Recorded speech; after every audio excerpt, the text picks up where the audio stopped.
Yes, royaltyradio.ca, www.cfruradio.com, 905-828-3447. That's 905-828-3447. If you have the TuneIn Radio app, make sure to download that, search for CFRE, and check us out. Tune in right now.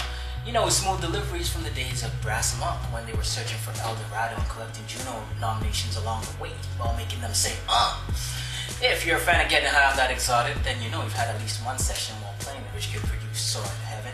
Not to hide from social issues, he states, my dream is for all. There's money to live in harmony without worrying about either side of this track, man.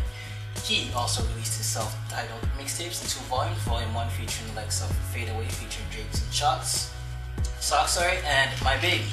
Volume 2 featuring the likes of Dear God, Grey featuring Shawiza, and The Future featuring the Reza Brothers, which is one of my favorites. Is he a killer? Well, if you saw the Rob Ford inspired visuals, don't push him because you're going to want to find out. With the release of his debut album Sincere scheduled out, it's fair to say this profound storyteller is just beginning to come into his own. We have with us the one and only King Rain. Welcome to Royalty Radio, my man. What up? Thank you for having me. Definitely, man. Definitely. How have you been, man? I'm good, man. I'm good. Busy is good. That's it. Always good, for sure. Canadian Music Week just happened. Your experience as a fan, first and foremost, because you did perform, but your experience as a fan, how was that for you? As a fan, I mean, I didn't get to see a lot of shows, but I got to meet a lot of people. Like I met the dude who produced Rude. Okay, yeah. And my kids love that joint, and I got to go to a social media panel, which was cool, and just connected with a bunch of artists and people that I haven't seen in a long time. Right. You know, that are in the industry and producers and all that. So it was cool. Oh, right. Yeah. That's good. Now, your own show, of course, was on Saturday at Baltic Avenue. Yeah. The accompanying of the great DJ Grouch on the Wheels of Steel. Yeah. Saturday, of course, being that it was a night that a lot of events were happening, of course. But what was your expectation going into the show? My expectation was, just to have a good warm-up show. Not a warm-up show, but be able to play my new stuff for people. Right. So I just wanted a room full of anybody, just to vibe, and I got a good vibe. Even with the crowd we had a little vibe. That's it. They had a crowd going on. Everybody was liking that, especially when you dropped that track, Killer, man. That's such a killer track right there. I mean, what was the whole inspiration behind that track specifically? It's the same inspiration that we all go through. Just feeling like even just on a smaller level, just feeling like you intimidate people because you're the black guy in the room. Right. It comes from that, and it wasn't me trying to be factual or write a speech. It was more just this how I feel, And I know I'm not alone, and I'm kind of tired of it, especially since I'm far from a killer. Like you got to push me a lot to get me there, And you don't definitely want to go there. No, you don't want to go there, but I don't think you want to go there with anybody, especially your father. So yeah. I hear that. I mean, for you, you've been part of a group coming out on your own, doing your thing. For you, what would you say is some of the things that you've had to adapt to from being in a group and then coming out on your own? Well, the thing is, I was solo for a while before I even got to Brass. I was actually signed to Sony when I got to Brass. And Agile, I know those brothers from before. Right. And Agile hit me up when May 19 was leaving the group. Okay. And he asked me to join the group. Not to join, but to be on. Well, what we came up with was I would do like a feature on the album, so 3-4 songs, Sort of like I think Mathematic did that on the Freedom Writers album, right? Okay. So sort of like that, and but we ended up just vibing, and that's what I was looking forward to anyway. People like Brass Monk, and I didn't see that style because I had Looking for Love and Guilty and those songs out before, so they didn't see it matching. But the truth was, we all musical guys, so it was real challenge for us to come together and make something, and I think we did a good job. The Futuristic, I think we did a good job.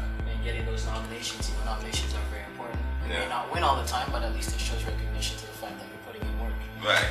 For sure. Now, Rain 2.0, what does that mean? I mean, you're coming out, you're rebranding yourself, got a website out and everything like that. Right. For those who are living under a rock who don't know, what can they expect from the new King? The new King Rain is a lot of, the stuff that you liked before, just, in another level, enhanced and consistent. You're gonna get more music. That's been the biggest problem I guess people have with me, is that, they get music sporadically, and it's the business, and I'll take some of that blame too, but it's just how it goes. And so I set it up now where you're gonna get music consistently. You know, I'm making the album before the album's come, you know, the next album before the first album comes out. So music is backed up, and we're just, you know, focused on putting it out, and I'm having fun doing that right now. Okay. Now you had your Volume 1, Volume 2, King Rain Music. You had that coming out. When those people, you know, for those at that time or at that point in time in your life, when you're coming out with that type of music, what were you expecting? You know, the fans, those people who've listened to you from the past up to the present, up to that point in time, what were you expecting to take away from that? Just take away that I'm still here. You know, at the time I was on daddy daycare. I tell that story all the time, and I was home, so I was trying to put out stuff, just to keep the vibe alive. Just for I wouldn't say just for fun, but just, you know, I had music. I had come off of that Sony deal, so I had music sitting there, and I had other new music outside of that. So I ended up putting all that out. I just wanted, it was more like an exercise for me to see, you know, to see how it would be to put out my own stuff again, because that's how I got to Sony. And what the market is like, and I mean, the response was great, especially since I didn't really push it at all. But the response was great considering that, and I'm glad I did it, because Volume 2 followed, and now we have Sincere coming up. For sure. Now, I mean, what were some of the highlights, especially with Volume 2, you know, coming out with that, putting in, you know, the work that you did on that particular mixtape? Which songs were, you know, spoke out to you the most? On that one, I would say like Dear God, Future. You know, the Future. Those two songs really stuck out. I really liked. I produced the Gray with Shy Wisdom. I love that joint too, and I love what Shy did on it.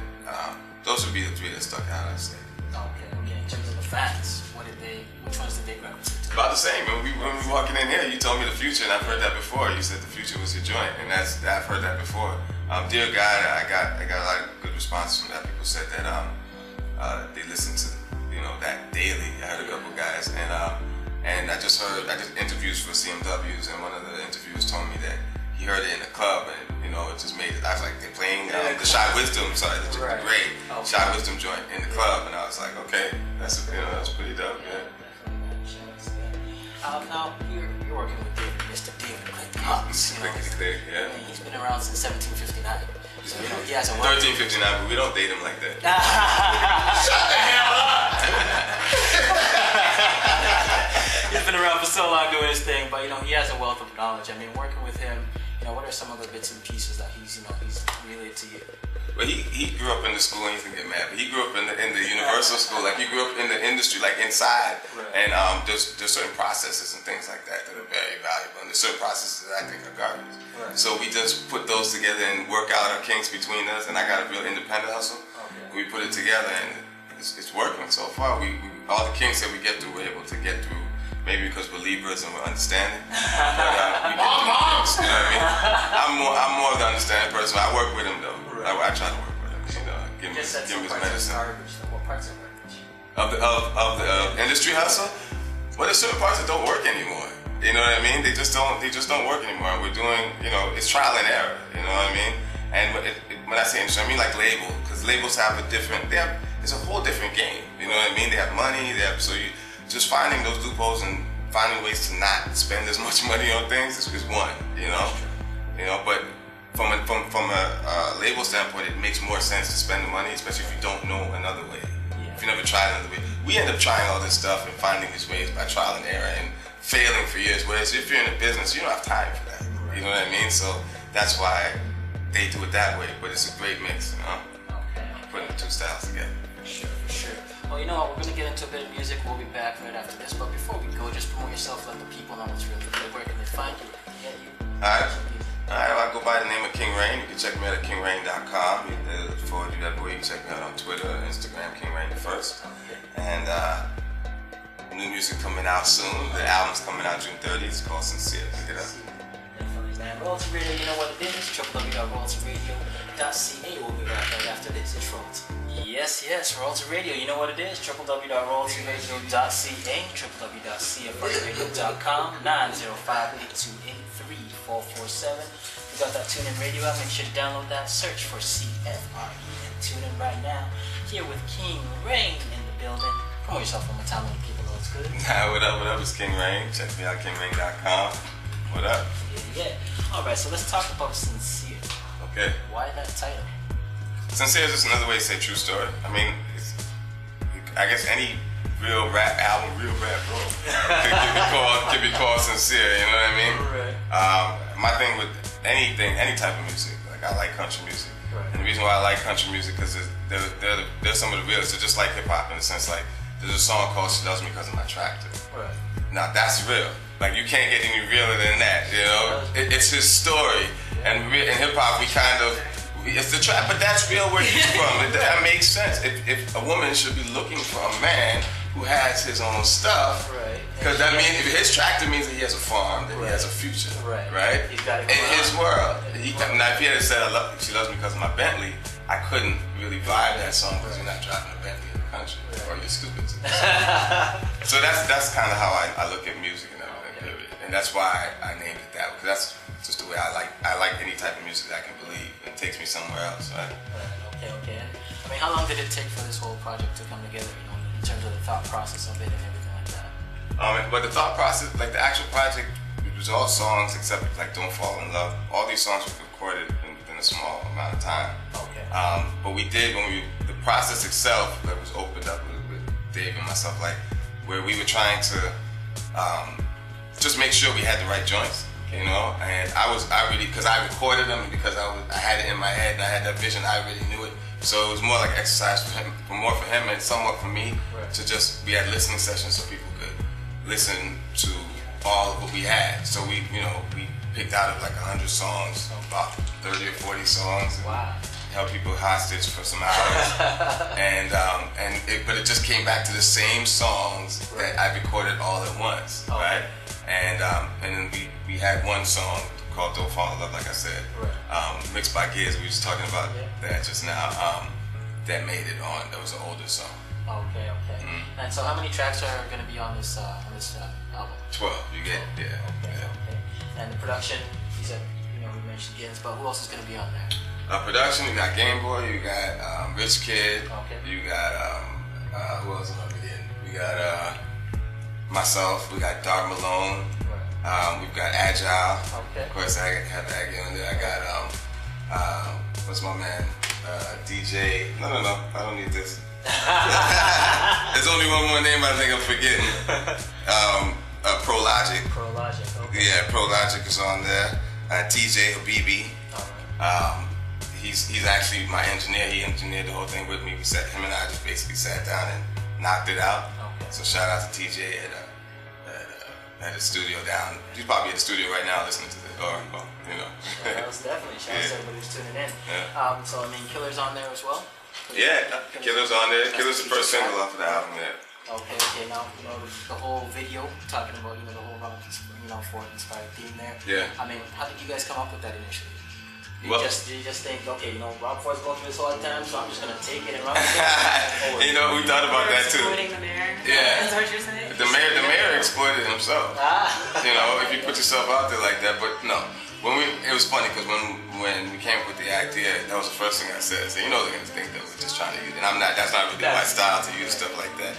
But how it started was I was like, I wanted to show, some of the stuff that we grew up going through. I had a friend that was kidnapped off the street, Now I'm laughing about it, but it's sad. It's sad, but that's why I know, that's why it's crazy, and that's kind of why, because I'm like, is that normal for us to, even when we go to parties, we grew up going to parties and people getting shot and things like that. Is that normal? You know what I mean?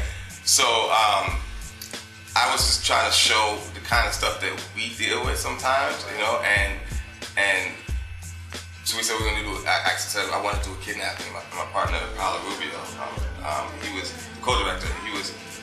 I was like, well, what is it that they're kidnapping him for? Like, there has to be a reason. There has to be a reason. And he was like, the Rob Ford tape. And at first we laughed, and I was like, actually, you know what? Yeah, because we were like, we can't exploit it. But then we were like, no, because it's true. Because the truth is that I always thought about, like, imagine the pandemonium in the hood if you know that somebody's holding on to something that might be worth $150,000, and you know it, and you know how things work. So that's why we chose that, and we also chose it because it was, it's a story, and everybody, let's be real, like, it's a story that's happening right now, and I'd like to bring some light to that side of it, of the fact that, there's even like when it happened, there was all kinds of raids, and people, you know, immigrants lost a lot of their stuff, the money that they kept in the houses, through these raids that had nothing to do with them. You know what I mean? So people were affected. So I just wanted to show how people were. So it was the Rob Ford thing was perfect to show how people were affected in other ways, you know, on a different side of things, and also how I showed how I was affected through what I talk about in Killer Profile. Sure. Now, what other songs are you gonna have videos for on this particular album? Happy Laid Back is another joint that we got videos for. Chemical Romance is another joint. The truth is, I like to shoot videos for all of them. You know, I'm doing them myself, and I'd like to shoot videos for all of them if I could. That's the plan. If I can't get a big budget for it, I'll still go out and try to bang it out. So. That's true. I mean, you know, doing everything on your own, it is sometimes struggling. You do struggle through that. But you know, what are some of the words of advice that you give to people who, you know, are trying to come up through the game as well through their thing, going through your struggles that you've been through, you know, trying to grind your way through. You know, what are some pieces of advice that you give? I'd say like you're smarter than you think. You know what I mean? You can do a lot more than you think. And the smartest thing to do is to get smart people around you. You know, so find yourself some few smart people that believe in what you're doing, and don't be afraid to do things on your own. Because you know, a lot of this stuff is a lot easier to do than you think. You just take some work and dedication. You know, stick to it. That's the main thing. Because you're not gonna, you know, with a major or any major deal or anything like that, it feels like it's overnight, but you get a lot of stuff quickly. You know what I mean? It's not quite overnight, but it feel like that. Don't look for that. You know, enjoy the small wins and celebrate the small successes. Because sometimes, you know, when it comes too quick, you don't know how to handle that. You don't know how to handle it. I like everything in its own time. My mother used to always say, so that's what I'm on. That's it. So when can we expect this project to drop? June 30th. June 30th, and it'll be a video for this song right here, promo. Coming out soon. I'm working on it right now. Yeah, a lot more music coming out. Okay. So what's the concept behind promo? Promo is just like talking about, like, you know, what we kind of talked about my career so far, and you know, I've been doing music so long. There's no way I'm gonna stop now. Like, you know, it doesn't matter what I can do. I still plan to do real estate. I actually, you know, I just graduated from a broadcast and film program. I won an award tonight that I missed to come here, by the way. Yeah, for best music video. Yeah, at Centennial College, and so yeah, I'm just looking to keep it moving. You know? Okay, definitely. Congratulations on that, man. Thank you. The first of what? Many, like probably 10,000 awards coming up. Yeah, that's so. Put it out there. Put it in there. For sure, man. For sure, definitely, man. So yeah, just intro this song for the people who are listening right now. Let them know what it is. All right, check it out. This is my new single. It's called Promo, and you can check it out on KingRain.com. Alright, that's what it is. Promo. Let's go. Royalty Radio, www.royaltyradio.ca, and we'll be back right after this. What up? I'm King Rain. You're listening to Royalty Radio every Tuesday night from 8 to 10. RoyaltyRadio.ca. Check it out. They say not everybody cancer sets out to get it got. My hippie friends say, dude, just smoke more pot.